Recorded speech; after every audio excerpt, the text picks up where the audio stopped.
We're here with CDR Rockstar Yamaha's Josh Coppins and going to take a little bit of a look into his history, where he's come from and how he's ended up here in Australia racing for Yamaha.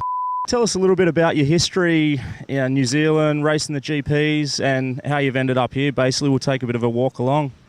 I started racing when I was 11 in New Zealand, and then just locally, and then sort of went New Zealand wide.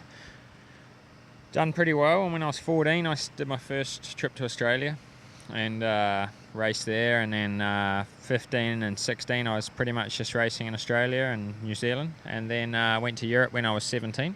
Stayed there until I was 33, so I was there a wee while, and then came back. I'm back living in New Zealand now, and turned up here in Australia racing for CDR.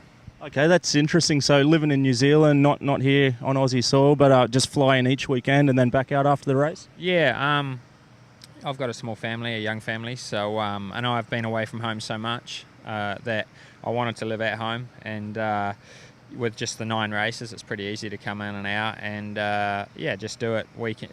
Cody Cooper does the same, and I've got a pretty good facility back in New Zealand for training, so I thought it would be probably best to do it that way. That's right, and I think if you're comfortable in your own environment and can train well and just fly in for the race, I think that's a pretty good thing. Yeah, I like to go away and do my own thing, you know, and yeah, like I said, I've been away so much, I've missed so many things, and friends' birthdays and weddings and all sorts of stuff. So I want to be at home a little bit more, a little bit less travelling, and sort of enjoy the home comforts.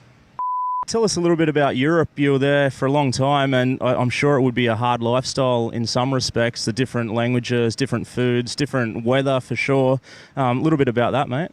Yeah, it was pretty tough. The first 3 years were really hard, but then once I got the hang of it and started to do pretty well and got a little bit more accustomed to lifestyle there, I actually enjoyed it, and I've got a lot of friends there still, and I spent most of my time living in Belgium, which I didn't like the lifestyle so much there, but it was good for for racing.